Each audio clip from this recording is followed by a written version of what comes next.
Lors du dernier remaniement ministériel du gouvernement Legault, il a été nommé ministre de la Sécurité publique, en plus de ses fonctions qu'il avait déjà de ministre responsable des relations avec les Premières Nations. Et en plus, il s'est vu confier le rôle de ministre responsable du Grand Nord. C'est Yann Lafrenière. Il était avec nous il y a quelques heures. On vous présente l'entrevue. Yann Lafrenière, bonjour. Merci d'être avec nous. Bonjour à vous. Merci de me recevoir. Merci. Malgré vos occupations qui s'additionnent par les temps qui courent, parce que, faut-il le rappeler, il y a eu un remaniement ministériel il n'y a pas si longtemps par votre chef, M. Legault, et vous avez hérité de nouvelles fonctions. De nouvelles fonctions qui s'additionnent à celles que vous aviez déjà. Absolument. Parce que là, vous êtes devenu le ministre de la Sécurité publique du Québec, ministre responsable pas du Grand Nord, mais du Nord du Québec. Du Nord du Québec, effectivement. Toujours député de Vachon? Toujours député de Vachon, puis bien présent. Regardez, une semaine après cette belle annonce d'ajout à mes tâches, ben oui. Je suis avec vous. Alors, pour moi, d'être dans Vachon, d'être dans Saint-Hubert, c'est extrêmement important. Je vais demeurer là. Je vais rassurer les gens. Parce qu'en passant, depuis ma nomination, j'ai eu beaucoup de félicitations, c'est vrai, mais beaucoup de questionnements. Les gens me disaient, est-ce que vous allez être encore accessible? Tu vas être encore là, Yann? Ce week-end, j'étais à la Légion. J'étais très présent dans Saint-Hubert, puis ça va continuer comme ça, avec des équipes qui sont incroyables puis qui sont là. Parce que tout seul, M. Laramé, ça ne marchera pas. Vous n'êtes pas en train de me dire que vous êtes encore en train d'organiser votre fameux tournoi de poche? Puis, M. Laramé, les gens m'en parlaient à quel point ils aimeraient vous accueillir cette année parce qu'on le sait que vous êtes un bon donateur, mais un piètre joueur. Alors, on aurait aimé ça vous accueillir parce que c'est un événement important pour nous. C'est pour une cause très importante qu'on a décidé avant même que j'ai le nouveau ministère. Ouais. C'est la Maison Quelque part qui vient en aide à des jeunes de la région ici, de Saint-Hubert, entre autres pour l'exploitation sexuelle des mineurs. Alors, tournoi de poche qui va se faire le 3 octobre prochain. Puis, je vous invite, parce que vous pratiquez à tous les jours. Ça tombe mal. Je pense que je suis occupé de 3. Mais ça a l'air très drôle comme sujet, mais je vous le dis, c'est important. C'est une occasion qu'on a de se rapprocher, de ramasser des sous pour une bonne cause. Mais on fait bien d'autres choses que ça. Donc, nouvelle fonction, mais vous n'avez pas perdu les anciennes pour autant, parce que vous êtes toujours aussi ministre des Relations avec les Inuits. Absolument. Puis quand vous regardez ça, ça peut avoir l'air beaucoup pour les gens qui nous écoutent, mais il y a beaucoup de liens à faire. D'en prendre, oui, bien, vous savez, j'ai déjà fait ce type d'approche-là, avoir 3 jobs en même temps dans mon ancienne vie comme vétéran policier. Police, pompier, militaire en même temps. Mais là, regardez, il y a beaucoup de liens à faire. Beaucoup de liens à faire. La preuve, c'est quand le chef de l'Assemblée des Premières Nations Québec-Labrador est venu voir le premier ministre, parmi ses 3 priorités, il a parlé de sécurité. De sécurité, protection des jeunes, la lutte au crime organisé, lutte aux stupéfiants. Fait que vous voyez, c'est un point en commun que les Premières Nations et les Autochtones, on a ensemble. Ils vivent aussi le problème. Ben oui, le trafic de stupéfiants dans les communautés, on l'a. Ouais. L'arrivée du crime organisé, c'est pas la première fois qu'on s'en parle. Très présent. Exploitation sexuelle des mineurs, très présent du côté autochtone. Fait qu'il y a des points de synergie. Écoutez, je ne parle pas avec 2 ministères qui sont complètement aux antipodes. Il y a beaucoup de proximité dans ces réalités-là. Puis le nord du Québec, je le faisais déjà du côté autochtone, je vais le faire du côté allochtone. Fait que ça, en bon franglais, comme dirait ma fille adolescente, ça fait du sens. Ça veut dire que vous aviez du temps de libre un peu. Je vais le gérer autrement. Je vais surtout travailler avec mes équipes que je veux saluer. Ouais. Puis, M. Laramé, depuis l'annonce de ma nomination, j'ai reçu des centaines de textos, de courriels de gens des services d'urgence qui disaient oui, félicitations, mais le plus important, qui rajoutait en plus, moi, je suis prêt à aider, j'ai des idées. Alors, on a fait en sorte que ces idées-là soient reçues. J'en ai reçu, je suis rendu à près d'une 60aine, des gens qui veulent amener des changements. Fait que ça, c'est rassurant que les gens nous écoutent, les gens veulent participer, puis les gens nous croient aussi. Ils veulent du changement. J'étais pour vous lancer la balle au bon. Ils veulent du changement, surtout avec les sondages qu'il y a actuellement pour votre formation politique. Et ça, c'est bizarre, je m'attendais à celle-là aujourd'hui. Ben oui. Je ne fais pas semblant que c'est le fun. Je ne fais pas semblant que c'est facile. Elle est inévitable. Oui, absolument. Puis, tu sais, quand on gouverne, on prend des décisions qui ne sont pas faciles, puis on le fait pas pour le goût du jour, la saveur de la semaine. Fait qu'il y a des moments qui sont plus tough, c'est vrai. Ouais. Là, vous allez me demander, oui, mais pourquoi d'abord la sécurité vient en avant-plan comme ça? Bien, justement, on entend les gens. On entend les membres. Moi, depuis le printemps que le congrès de cet automne se prépare, où il y a des gens de mon comité d'action locale, ici à Saint-Hubert, qui ont amené de l'avant le fait que la sécurité publique, c'est important. Il y a plusieurs qui l'ont dit. On les a entendus. Puis le premier ministre a fait un choix qui s'impose. C'était pas dans nos plans, pour être bien honnête, ça l'était pas. Ça l'est devenu. Je pense que d'avoir un plan, c'est important, mais de s'ajuster, c'est important. C'est pas un milieu qui vous est complètement inconnu non plus, là. Du tout, mais ce que j'ai bien dit à tout le monde que j'ai rencontré, parce que depuis la semaine passée, je suis sur le terrain, j'ai rencontré les directions du SPVM, la Sûreté du Québec, j'ai rencontré les policiers du SPAL, milieu carcéral, les pompiers. J'ai une connaissance, vous savez, j'ai été policier, pompier, militaire, c'est vrai. Exact. Mais cette connaissance-là fait en sorte que quand les gens m'expliquent des problématiques, je les comprends rapidement, mais je ne prends pas pour acquis je sais tout. Puis ça, je veux rassurer tout le monde. Puis ça, je suis allé sur le terrain. Puis ça que j'ai demandé aux gens de m'envoyer leurs idées. Il n'y a rien de plus dangereux que de penser qu'on connaît tout, puis on sait c'est quoi les solutions. Je vais écouter les gens. Oui, puis les choses ont changé aussi. Mais les choses changent, puis il y a des perspectives qui changent aussi. Vous savez, vous faites ce métier-là depuis des années. Je pourrais parler à un autre de vos collègues qui a une vision qui est différente. Il n'y en a pas une qui est meilleure que l'autre, mais il faut entendre les deux. Puis c'est ce que je veux faire. Je vais entendre toutes les visions du terrain pour trouver des bonnes choses. Parce que vous savez, le premier ministre m'a donné un défi qui est, oui, de rajouter une responsabilité, mais en plus, il m'a donné le double défi d'écourter le temps aussi. Oui, parce que... Il veut des résultats pour la fin de l'année cette année. Et moi, je m'engage à livrer. Oui. Ah oui? Le 31 décembre, on veut des changements, puis je vais en livrer, M. Laramé. Comme les choses, vous allez voir dans les prochaines semaines. Si mon plan était tout écrit, ça ne me servirait absolument à rien d'entendre les gens. Puis ce week-end, je m'en vais au Congrès à Gatineau, où je vais entendre les membres qui vont venir nous dire quelles sont leurs visions. Et dès la semaine prochaine, je vais concocter mon plan de bataille avec... Puis je prends la peine de dire plan de bataille. Je vais sortir mes termes militaires. Plan de bataille, parce que c'est vraiment ce que je veux faire contre le crime organisé. Bien, c'est ça. Et le message est très clair, hein? C'est ce que je vous disais tantôt. Les choses ont changé aussi depuis que vous étiez policier auparavant. On parle de gangs de rue, on parle de crime organisé. La dynamique a changé à travers même la province au complet. Là. Tantôt, vous parliez des Inuits. Oui, ils ont leur réalité du crime, mais ici, dans la grande région de Montréal, on connaît aussi, puis on le voit quotidiennement, les changements qui se sont opérés au niveau de la criminalité.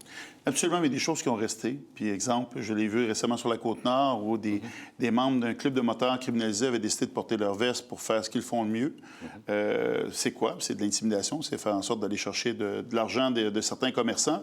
Ça reste. C'est une réalité. Il y a des nouvelles réalités qui sont rajoutées, c'est vrai, du crime que j'appellerais moins organisé, émergent, désorganisé parfois, on les a vus, les gangs. Vous savez, quand je regarde la criminalité au Québec, les chiffres démontrent qu'elle a baissé.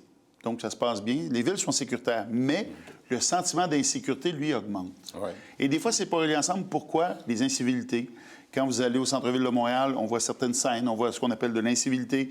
On voit aussi des problèmes d'itinérance, des problèmes de santé mentale. Fait que c'est sûr, je ne pourrais pas travailler tout seul là-dessus. Ça va me prendre des gens, entre autres mon collègue de la santé, pour aider ces personnes-là. Parce que ce n'est pas la police qui va tout régler. Puis il n'y a pas une baguette magique qui va faire en sorte qu'à partir de demain, tout va se régler. Mais on va commencer des changements.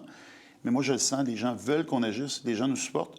Il y a un des premiers messages qu'on va faire aussi, c'est de dire aux policiers que oui, c'est un travail qui n'est pas facile, mais nous, les citoyens, on confie notre sécurité à ces gens-là, à ces hommes et ces femmes qui, à chaque jour, mettent l'uniforme. Je vais continuer d'être très critique. Je l'ai été quand j'étais au SPVM comme porte-parole. S'il y a des choses que j'aime pas, je vais le dire, je vais demeurer critique.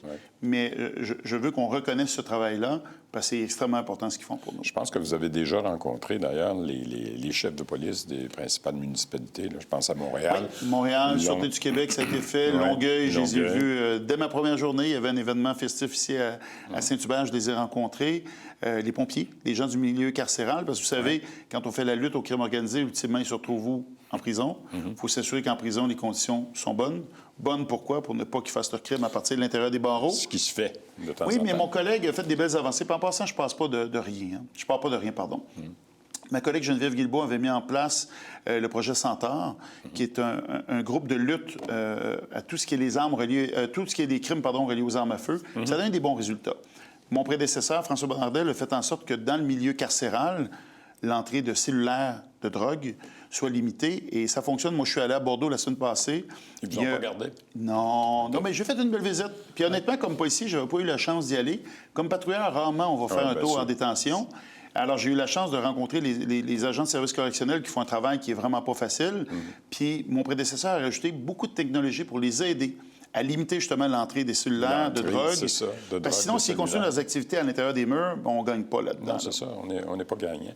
Il y avait aussi d'autres aspects de la criminalité qui ont changé. Je pense entre autres à tout ce qu'il y a comme violence. Tantôt, vous avez évoqué les gangs qui font de l'intimidation auprès, vous l'avez dit, dans le Grand Nord de commerçants. Ça s'est vécu même la semaine dernière. Je lisais que sur la Rive-Sud, à Saint-Lambert, à Boucherville. Oui, puis ça, c'est une technique qui est connue. Quand on fait de l'intimidation pour aller chercher après ça des redevances monétaires, ça a été connu aussi à Montréal. C'est une tactique qui existe. Et comme on fait de l'intimidation, mais justement, souvent, c'est en s'exposant, en démontrant notre force, en faisant ce que j'appelle des spectacles de force. Puis ça, c'est une des choses que je vais regarder avec les membres ce week-end. Qu'est-ce qu'on fait pour eux? Quelque chose qui est revenu aussi souvent, c'est l'attaque envers les personnes vulnérables, donc les aînés, pour les fraudes. Les crimes envers les aînés, là, c'est une plaie. Et nos jeunes. L'exploitation sexuelle des mineurs aussi. Deux grands pans qui sont très importants. Violence faite aux femmes. On a mis en place des bracelets anti-rapprochement. On veut continuer dans cette voie-là. Fait que je vais entendre les membres ce week-end. Et l'autre chose que j'ai entendu beaucoup, c'est la sécurité routière. Les gens trouvent que certains enjeux, vous savez, ici, sur l'autoroute 30, on a 2 accidents mortels très récemment, avec les camionneurs, impliquant des poids lourds. Ouais. Ça, c'est un des enjeux que je regardais avec mon collègue qui est au transport. Mais vous voyez, on est une belle équipe. Tout le monde a levé la main en disant, Yann, on veut t'aider, on veut travailler ensemble. C'est un gros défi, je ne vous le cacherai pas. Mais sentant que tout le monde a levé la main, les gens veulent, et surtout les citoyens embarquent. Parce que, M. Laramé, on aura beau embaucher des policiers, ça ne sera pas la solution. Si les citoyens n'embarquent pas, si les citoyens ne font pas confiance à leur service de police, on n'y arrivera pas. Fait que c'est pour ça qu'il faut travailler ensemble. Je pense que c'est un dossier qui vous interpelle beaucoup. Qui me passionne aussi. Oui, carrément. Là, on a parlé beaucoup de police. Je veux juste rassurer les gens. Ça. Il y a le côté incendie. Oui, j'ai été pompier, mais je travaille beaucoup avec les pompiers. On les a rencontrés récemment. Côté carcéral et les mesures d'urgence, parce que vous le voyez, les changements climatiques sont bel et bien là, contrairement à ce que certains pensent au sud de la frontière. Ça existe. Il faut se préparer. Donc, on veut un Québec qui est préparé, qui est résilient. C'est sûr qu'encore là, il y a un point de rapprochement avec les Premières Nations, parce que ce sont les premières personnes à voir les changements climatiques, mais on veut bien s'organiser, bien se préparer.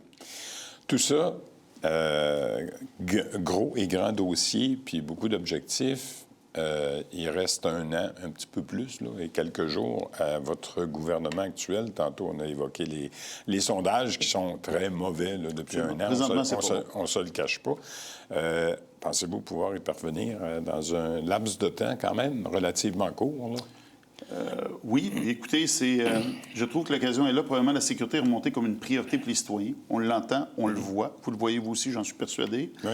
J'ai un premier ministre qui a décidé de mettre ça dans ses 4 priorités, dans nos 4 priorités comme gouvernement. J'ai des policiers, des gens des services d'urgence qui ont levé la main en disant on veut participer.